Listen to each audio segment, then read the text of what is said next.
নমস্কার বন্ধুরা, কম্পিটিটিভের দুনিয়ায় আপনার প্রত্যেকে স্বাগত এবং আপনার সাথে আছি আমি পর্ণদীপ। আর আমরা ডেইলি কারেন্ট অ্যাফেয়ার্স অ্যানালিসিস করি। আজ 10ই জুন 2021 ইম্পর্ট্যান্ট কিছু কারেন্ট অ্যাফেয়ার্স নিয়ে চলে এসেছি দ্য হিন্দু থেকে। তো চলুন ভিডিওটা শুরু করা যাক। আর আজকে মনে রাখবেন প্রত্যেকটা কারেন্ট অ্যাফেয়ার্স কিন্তু ভেরি ভেরি ইম্পর্ট্যান্ট। তো প্রথম থেকে শেষ পর্যন্ত কারেন্ট অ্যাফেয়ার্সটা দেখবেন কোনো রকম স্কিপ না করেই। চলুন শুরু করা যাক। তো এই যে এগিয়ে চলো টেলিগ্রাম চ্যানেল, এই চ্যানেলে আমার প্রতিটি লেকচারের আপডেট সহ ইম্পর্ট্যান্ট লেকচার যেমন এই কারেন্ট অ্যাফেয়ার্স, নেক্সট যে ভোকাবুলারি ক্লাস আসছে তার পিডিএফ কিন্তু এই টেলিগ্রাম চ্যানেলে পেয়ে যাবেন। মাসের শেষে মান্থলি আকারে পেয়ে যাবেন।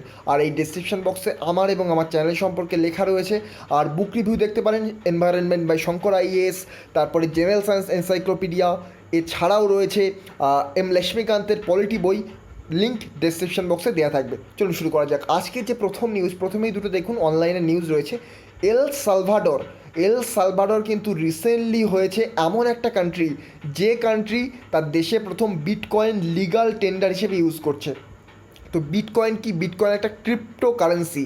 সন্তোষী নাকামোটো প্রথম এই ক্রিপ্টো কারেন্সি ইউজ করেন। তো এই যে এল সালভাডোর নামে যে কান্ট্রি, এই কান্ট্রি কিন্তু বিটকয়েনকে প্রথম লিগাল টেন্ডার হিসেবে ঘোষণা করছে। আর এই কান্ট্রি বিশ্বের মধ্যে প্রথম। এল সালভাডোর কান্ট্রিকে কিন্তু সমগ্র বিশ্ব স্বীকার করে নেয়নি। অর্থাৎ কোনো একটা কান্ট্রি হিসেবে ঘোষিত হতে গেলে, পূর্ণ কান্ট্রি হিসেবে ঘোষিত হতে গেলে কিন্তু বেশিরভাগ কান্ট্রি অর্থাৎ বিশ্বের বাকি অন্যান্য ডেভেলপিং কান্ট্রি এবং অন্যান্য সিগনিফিক্যান্ট যে কান্ট্রিগুলো রয়েছে সেই সব কান্ট্রির কিন্তু দরকার যে তাকে স্বীকৃতি দেওয়া। কিন্তু এই যে এল সালভাডর সবাই কিন্তু এটাকে অতটাও স্বীকৃতি দেয়নি। তো এই যে এল সালভাডর নিউজ অতটাও থাকে না, তো এটার কারেন্সি এবং ক্যাপিটাল পড়ার দরকার নেই। তবে মনে রাখবেন এল সালভাডর কিন্তু রিসেন্টলি প্রথম কান্ট্রি হয়েছে যে কান্ট্রি বিটকয়েনকে অ্যাডপ্ট করেছে লিগাল টেন্ডার হিসেবে। আর বিটকয়েন সাধারণত একটা ক্রিপ্টো কারেন্সি। এই যে proposal to legalise crypto currency was put forward by president Nayib Bukele, which was later approve by Congress. তো এই যে নাইব বুকেলে তিনি কিন্তু অ্যাপ্রুভ করে দিয়েছিলেন ক্রিপ্টো কারেন্সিকে এবং তারপরে কংগ্রেসও কিন্তু অ্যাপ্রুভ করেছিল। নেক্সট দেখুন ইন্ডিয়ান নেভি কিন্তু ইউএস বা ইউনাইটেড স্টেটস অফ আমেরিকা, ইউএসের কাছ থেকে 3টি 24 MH-60 রোমিও মাল্টিরোল হেলিকপ্টার কিনছে জুলাই 2021। তো এটা মনে রাখবেন, পরীক্ষায় কোশ্চেন আসতে পারে। এটা ইম্পর্টেন্ট, কিছুদিন আগে নিউজে ছিল, তো সেই জন্য আমি এটা কারেন্ট অ্যাফেয়ার্সে আনলাম। 3টে 24 MH-60 রোমিও মাল্টিরোল হেলিকপ্টার তো ইন্ডিয়ান নেভি কিনছে। পরীক্ষায় কোশ্চেন আসতে পারে ইউএসের কাছ থেকে কারা কিনছে? Indian navy, Indian air force, Indian army এবং ইন্ডিয়ান কোস্টগার্ড। তো কারেক্ট অ্যান্সার ইন্ডিয়ান নেভি হবে। এবং কোন দেশের কাছ থেকে কিনছে? USA, United states of America, যেটা ক্যাপিটাল ওয়াশিংটন ডিসি। এবং এই যে ইউএসএ এর কারেন্সি ডলার। আর মনে রাখবেন ওয়াশিংটন ডিসি, নিউ ইয়র্কে কিন্তু প্রচুর ইম্পর্ট্যান্ট হেডকোয়ার্টার রয়েছে। আর ইউনাইটেড নেশনসের কিন্তু হেডকোয়ার্টারও কিন্তু এখানে আছে। তো নেক্সট দেখুন 36 বছর বয়সী সুনীল ছেত্রী, আমাদের ভারতীয় যে ফুটবলার 36 বছর বয়সী সুনীল ছেত্রী, তিনি কিন্তু আর্জেন্টিনার লিওনেল মেসিকে গোলের দিক থেকে ক্রস করে গেছেন। এবং তিনি এই যে ওয়ার্ল্ড রেকর্ড করেছেন সর্বোচ্চ গোলের তালিকায়, কিন্তু তিনি নিজের নামকে নথিভুক্ত করেছেন second highest active international goal scorer. মনে রাখবেন তিনি second highest active international goal scorer হয়েছেন 36 বছর বয়সী Sunil Chhetri. Very very important, পরীক্ষায় আসতে পারে স্পোর্টসের পার্সপেক্টিভ থেকে। নেক্সট দেখুন প্রধানমন্ত্রী আবাস যোজনা আরবান। তো এটাকে কি বলে টার্ম করা হয়? এটাকে PMAYU হিসেবে টার্ম করা হয়। দেখতে পাচ্ছেন একেবারে নিচে ডান পাশে লেখা রয়েছে PMAYU। তো প্রধানমন্ত্রী আবাস যোজনা আরবান। প্রথমে বলে নিই এটা কেন নিউজে ছিল, তারপরে আসছে এটা প্রধানমন্ত্রী আবাস যোজনা আরবান ব্যাপারটা কী। তো 54তম মিটিং যখন হচ্ছিল সিএসএমএসের 54তম মিটিং, অর্থাৎ সিএসএমএসের ফুল ফর্ম কি? Central sanctioning and monitoring committee. এর 54তম মিটিংয়ে কিন্তু সেন্ট্রাল গভর্নমেন্ট অ্যাপ্রুভ করে দিয়েছে 708টি proposal for construction of 3.61 lakh house, অর্থাৎ 3,61,000 ঘর। আরবান এরিয়াতে যে ঘর তৈরি করা হয় সেই আরবান এরিয়াতে পুক্কা হাউস তৈরি করার কিন্তু প্রপোজাল দেওয়া হয়েছিল 708টি। সেখান থেকে 3,61,000 ঘর তৈরির কথা কিন্তু ঘোষণা করা হয়েছে PMAU বা প্রধানমন্ত্রী আবাস যোজনা আরবানের দ্বারা। তো আরবান মানেই বুঝতে পারছেন শহরাঞ্চলে। তো এই যে ministry of housing and urban affairs, মনে রাখবেন মিনিস্ট্রিটার নাম কি? Ministry of housing and urban affairs কিন্তু ইমপ্লিমেন্ট করছে 2015 থেকে শহরাঞ্চলে যেখানে পাকা বাড়ি নেই এবং ঘিঞ্জি এরিয়া যেখানে মানে খুব গায়ে গায়ে যে বাড়ি যেখানে সেইখানটায় প্রত্যেকের জন্য স্বাস্থ্যকর একটা বসবাসযোগ্য স্থান এবং তাদের জন্য যেন পাকা বাড়ি ব্যবস্থা করা যায় সেই ব্যবস্থায় কিন্তু প্রধানমন্ত্রী আবাস যোজনা আরবানের মাধ্যমে করা হচ্ছে। আর এটার মাধ্যমে ভাবা হচ্ছে যে 2022-এর মধ্যে সমগ্র ভারতবর্ষে কিন্তু এই যে আরবান হাউসহোল্ডের মধ্যে কিন্তু এই যে প্রধানমন্ত্রী আবাস যোজনা আরবান একে ইমপ্লিমেন্ট করা হবে এবং সমস্ত সাধারণ মানুষের কিন্তু পাকা বাড়ি থাকবে, পুক্কা হাউস থাকবে। কিন্তু এটা বাস্তবে সম্ভব হবে না, 2022 সালে তো সম্ভব হচ্ছেই না, কারণ এখনও পর্যন্ত প্রচুর হাউস তৈরি করা বাকি। মাত্র 3.61 লাখ হাউস, এটা তো স্কিম ঘোষণা করা হয়েছে, এখন ইমপ্লিমেন্ট করা অনেক বাকি, কারণ 2015 থেকে স্কিমটা শুরু করা হয়েছে, এখন 2021 এখনও স্কিমটা অতটাও এগোয়নি। তবে আশা করব যে নেক্সটে এই স্কিমটা আরও ডেভেলপ হোক। এবং কেননা দেখুন বর্তমানে স্কিম তো গভর্নমেন্ট অনেক কিছুই লঞ্চ করে, কিন্তু ইমপ্লিমেন্ট কতটা হয়, ইমপ্লিমেন্টটাই কিন্তু আসল, ইমপ্লিমেন্টেশনই আসল কোনো একটা স্কিমের সেই স্কিমটা ঘোষণা করাচ্ছে। নেক্সট দেখুন, union health ministry has ক্যাপড the price for administration of COVID-19 vaccine in private hospital. তো ব্যাপারটা কি, আমাদের ইউনিয়ন হেলথ মিনিস্ট্রি সেটা কিন্তু রিসেন্টলি ঘোষণা করেছে কোভিড-19-এর যে ভ্যাকসিন তার যে অসম্ভব প্রাইস সেট করছে প্রাইভেট যে হসপিটালগুলো, সেটা তারা করতে পারবে না। এই যে ইউনিয়ন হেলথ মিনিস্ট্রি একটা নির্দিষ্ট রেট ধার্য করে দিয়েছে। তো রেট কী কী থাকতে পারে এখানে, কোভ্যাক্সিনের ক্ষেত্রে ফিক্সড রেট ম্যাক্সিমাম 1400, কোভিশিল্ডের কাছে ম্যাক্সিমাম 780, স্পুটনিক 5-এর কাছে ম্যাক্সিমাম 1145 পার ডোজ। এটা কিন্তু হাইয়েস্ট রেট থাকবে প্রাইভেট হসপিটালের কাছে, এর বেশি কিন্তু নেওয়া যাবে না। আর এর বেশি নিতে গেলে কিন্তু সেন্ট্রাল গভর্নমেন্ট কড়া পদক্ষেপ নেবে এবং লাইসেন্স পর্যন্ত ক্যান্সেল করতে পারে।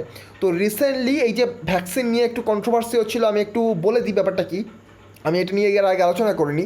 স্টেট এবং সেন্ট্রালের মধ্যে কনফ্লিক্ট দেখা যাচ্ছিলো ভ্যাকসিন নিয়ে, কারণ সেন্ট্রাল গভর্নমেন্ট চাইছিল যে স্টেট দাম দিয়ে ভ্যাকসিন কিনুক, যাতে যারা ভ্যাকসিন তৈরি করে তাদের কোনো রকম প্রবলেম না হয় এবং তারা যাতে ভ্যাকসিন আরও বেশি পরিমাণে তৈরি করে, কারণ তারা যদি লস খায় তাহলে কিন্তু তারা ভ্যাকসিন তৈরি করবে না। কিন্তু যেখানে সেন্ট্রাল গভর্নমেন্ট 100 থেকে 150 টাকায় যে ভ্যাকসিনটা কিনছিল, সেখানে স্টেট গভর্নমেন্ট সেই ভ্যাকসিন 450 থেকে 500 টাকায় কিনছে।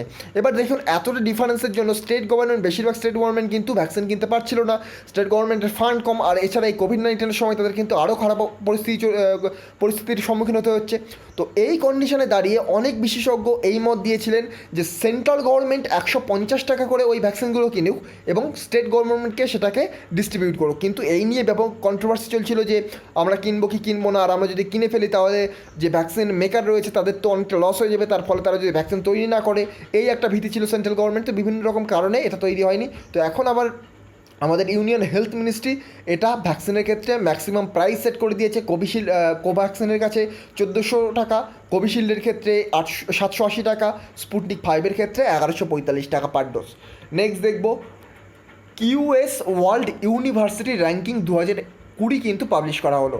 কিউএস এর ফুল ফর্ম কি, কোয়ারেলি সিমন্স, কোয়ারেলি সিমন্স, আমি হয়তো উচ্চারণ ভুল করছি, এখানে আপনারা দেখে নিতে পারেন কিউএস ওয়ার্ল্ড ইউনিভার্সিটি র্যাঙ্কিংয়ের এখানে। তো recently QS world university ranking 2020 launch করা হলো। এই যে র্যাঙ্কিং, এর মাধ্যমে কি দেখা হয়, এর মাধ্যমে দেখা হয় যে গ্লোবালি যত ইউনিভার্সিটি আছে এই ইউনিভার্সিটিগুলো কীভাবে কত নম্বরে র্যাঙ্ক করছে, কোন ইউনিভার্সিটি কত ভালো।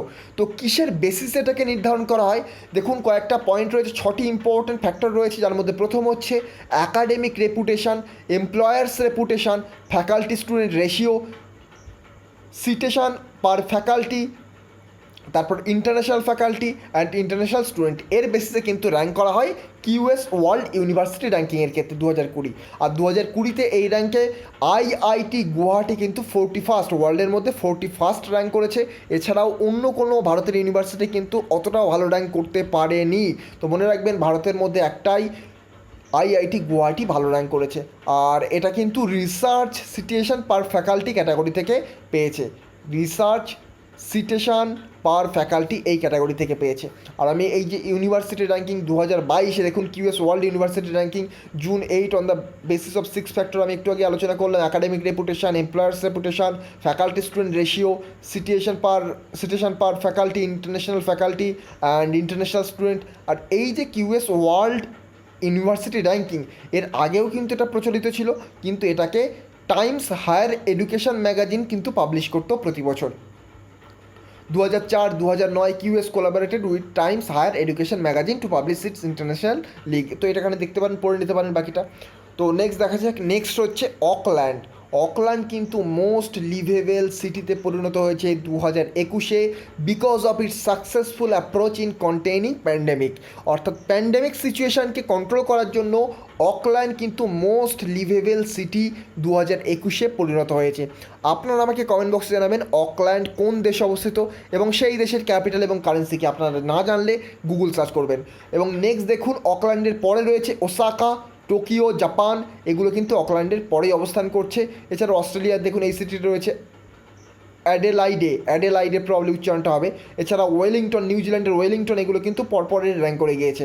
মনে রাখবেন অকল্যান্ড মোস্ট লিভেবল সিটিতে পরিণত হয়েছে। আর ইভেন আমি ভারতবর্ষের কোনো সিটিকে কিন্তু এর মধ্যে দেখতে পেলাম না।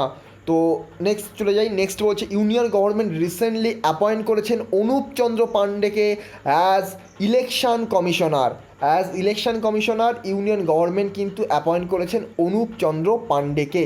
তো তিনি কিন্তু রিটায়ার্ড একজন আইএএস অফিসার 1984 ব্যাচের এবং তিনি উত্তরপ্রদেশ ক্যাডারের ছিলেন। আর তিনি সার্ভ করেছেন তার office around 3 years and will retire in February 2024। তিনি 3 বছর সার্ভ করেছেন নয়, তিনি করবেন এবং 2024-এর ফেব্রুয়ারিতে তিনি রিটায়ার করবেন।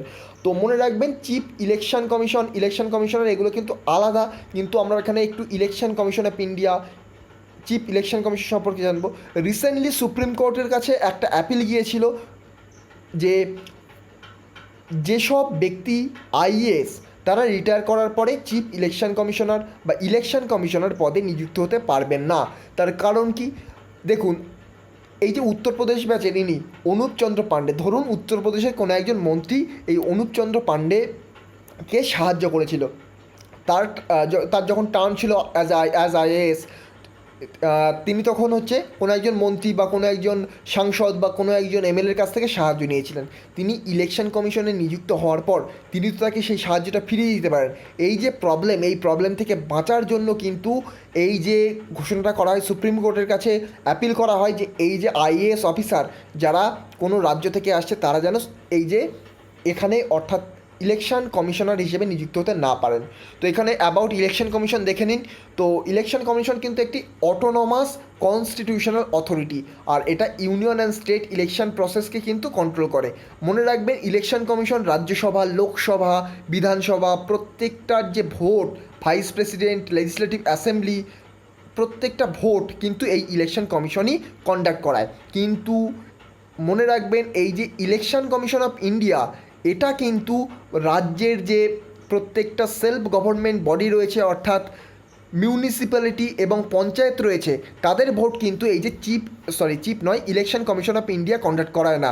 তাদের ভোট কারা কন্ডাক্ট করে? তাদের ভোট কন্ডাক্ট করায় স্টেট ইলেকশন কমিশন কিন্তু এই যে পঞ্চায়েত এবং মিউনিসিপ্যালিটির ভোট কন্ডাক্ট করায়। তাছাড়া Rajya Sabha, Lok Sabha, state legislative assembly, president, vice president এদের ভোট কন্ডাক্ট করায় ইলেকশন কমিশন অফ ইন্ডিয়া। আর এটা আমাদের কনস্টিটিউশনের আর্টিকেল 324 থেকে রয়েছে। আর জানুয়ারি 25 1950 থেকে কিন্তু এটা নিজের কাজ করে আসছে এবং 324 নম্বর আর্টিকেলে এ সম্পর্কে বর্ণনা করা রয়েছে। পরীক্ষায় কিন্তু কোশ্চেন আসে এইরকম, আমি যে তথ্যটা বললাম যে Lok Sabha, Rajya Sabha, state legislative assembly, president, vice president এটা election commission of India, municipality, panchayat এটা স্টেট ইলেকশন কমিশন, এটা কিন্তু পরীক্ষায় কোশ্চেন আসে আলাদা আলাদাভাবে। আর চিফ ইলেকশন কমিশন সম্পর্কে এখানে লেখা রয়েছে দেখুন, chief election commission CEC and election commissioner are appointed by president. তো মনে রাখবেন চিফ ইলেকশন কমিশনার এবং ইলেকশন কমিশনার এটা কিন্তু প্রেসিডেন্টের দ্বারা অ্যাপয়েন্ট করা হয় এবং এদের ফিক্সড টেনিওর অর্থাৎ টেনিওর যে সময়কাল সেটা ফিক্স থাকে 6 বছরের জন্য অথবা 65 বছর, অর্থাৎ 6 বছর আগে না হলে 65 বছর আগে হয়ে গেলে তাকে কিন্তু অবশ্যই রিটায়ার করতে হবে। এবং সুপ্রিম কোর্টের জাজেরা যে সুযোগ সুবিধা পায় সেই একই সুযোগ সুবিধা কিন্তু এই ইলেকশন কমিশনাররাই পায়। তো এখানে দেখতে পাবেন যে ফেব্রুয়ারি 2024-এ রিটায়ার করবেন ইউনিয়ন গভর্নমেন্টের পক্ষ থেকে অনুপ চন্দ্র পাণ্ডে, ইলেকশন কমিশন যিনি নিযুক্ত হয়েছেন। তো অনুপ চন্দ্র পাণ্ডের বয়স তাহলে 65 বছর হয়ে যাচ্ছে 2024 সালে, না হলে তিনি 3 বছর রিটায়ার করতেন না। তার বয়স ধরুন এখন 58 বছর, তাহলে কিন্তু তিনি পুরো টার্মটাকে শেষ করতেন, তাহলে তার এখন 2021, তাহলে 2027 সালে তিনি তার টার্ম শেষ করতেন। তো এই ছিল আজকের নিউজ। এবং নেক্সট যে নিউজটা রয়েছে অ্যাবাউট নিউলি অ্যানাউন্সড অ্যাওয়ার্ড কী সম্পর্কে, তারপরে নীতি আয়োগ সম্পর্কে রয়েছে। এখন অনেক নিউজ রয়েছে, আমি ভেবেছিলাম শেষ হয়ে গেছে, না এখন অনেক নিউজ রয়েছে। দেখুন অ্যাবাউট নিউলি অ্যানাউন্সড অ্যাওয়ার্ড কী সম্পর্কে।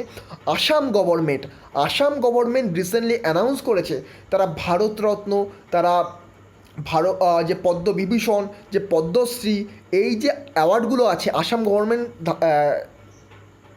গভর্নমেন্ট রিসেন্টলি অ্যানাউন্স করেছে যে তারাও আসামের পক্ষ থেকে, আসাম গভর্নমেন্টের পক্ষ থেকে তাদের স্টেটের মধ্যে এই টাইপের অ্যাওয়ার্ড কিন্তু তারা ঘোষণা করবে। যেমন ধরুন এই যে 5 lakh for Assam Ratna award দেওয়া হবে। ভারতরত্নের জায়গায় আসাম রত্ন, পদ্মবিভূষণের জায়গায় আসাম বিভূষণ, সেখানে 3 লাখ টাকা। তারপর 2 লাখ টাকা দেওয়া হবে। আসাম ভূষণের ক্ষেত্রে যেটা পদ্মভূষণ ছিল সেটাকে আসাম ভূষণ করা হচ্ছে। আসাম শ্রী অর্থাৎ পদ্মশ্রীর জায়গায় আসাম শ্রী, এখানে 1 লাখ টাকা দেওয়া হচ্ছে। তো এই যে অ্যাওয়ার্ডগুলো এটা ধার্য করছে কিন্তু আসাম গভর্নমেন্ট। পদ্মশ্রী, পদ্মবিভূষণ, ভারতরত্ন পরীক্ষায় কিন্তু কোশ্চেন আসতে পারে কোন গভর্নমেন্ট। তো নেক্সট নীতি আয়োগ সম্পর্কে একটা নিউজ রয়েছে। নীতি আয়োগের রিসেন্টলি সুরক্ষিত হাম সুরক্ষিত তুম অভিযান রিসেন্টলি লঞ্চ করেছে। তো নীতি আয়োগ রিসেন্টলি সুরক্ষিত হাম সুরক্ষিত তুম এই যে প্রোগ্রাম এটা লঞ্চ করেছে। আর মনে রাখবেন এটা 112টি অ্যাসপিরেশনাল ডিস্ট্রিক্টকে অ্যাসিড করার জন্য এখানে হেল্প করা হবে। মনে রাখবেন কোভিড 19 পেশেন্টদের নিজেদের ঘরে ট্রিটমেন্ট দেওয়ার জন্য, দেখুন এখন হসপিটালে বেড পাওয়া মুশকিল, এবং হসপিটালে গেলে ট্রিটমেন্ট যে সবসময় ভালো পাওয়া যাবে এমন কথাও কিন্তু নয়, কারণ আমাদের হসপিটালে বেড এবং ডক্টরের যে রেশিও সেটা অনেকটা কম, পেশেন্ট এবং ডক্টরের রেশিও অনেকটা কম, বেডের রেশিও কম, এবং হসপিটাল কিন্তু সব জায়গায় অ্যাভেলেবেল নয়। তো সেহেতু কোভিড-19 পেশেন্টকে ঘরে যাতে ট্রিটমেন্ট দেওয়া যেতে পারে, তার নিজস্ব বাড়িতে যাতে ট্রিটমেন্ট দেওয়া যেতে পারে, সেই ব্যবস্থা করার জন্যই কিন্তু নীতি আয়োগ সুরক্ষিত হাম সুরক্ষিত তুম এই অভিযান লঞ্চ করছে। আর নীতি আয়োগ সম্পর্কে জেনে নিন, ফর্ম হয়েছে কত 1 জানুয়ারি 2015 সালে, full form national institution for transforming India নীতি আয়োগ। আর এটা গভর্নমেন্টের পলিসি মেকার হিসেবে এটা কাজ করে, গভর্নমেন্টের একটা অ্যাডভাইজারি বডি। আর নীতি আয়োগের হেডকোয়ার্টার রয়েছে নিউ দিল্লিতে। আর নীতি আয়োগ এর আগের নাম কী ছিল? নীতি আয়োগ আগের নাম ছিল প্ল্যানিং কমিশন, সেটা চেঞ্জ হয়ে গেছে নীতি আয়োগ। এবং এখানকার চেয়ারপারসন হচ্ছেন নরেন্দ্র মোদী, অর্থাৎ প্রাইম মিনিস্টার সর্বদা এখানকার চেয়ারপারসন থাকবে। এখানকার এই যে নীতি আয়োগের এইম দেখুন, to foster involvement and participant in the economic policy making process by state governments of India. তো এই ছিল আজকের নিউজ। যদি ভিডিওটা ভালো লেগে থাকে, ডেইলি এই ধরনের ভিডিও পেতে চান, আমার চ্যানেলটিকে সাবস্ক্রাইব করে পাশে থাকা বেল আইকনটি প্রেস করতে ভুলবেন না। তো আজকের মতো গুড বাই, পরবর্তী ভিডিওতে আপনাদের সাথে আবার দেখা হবে। Thank you.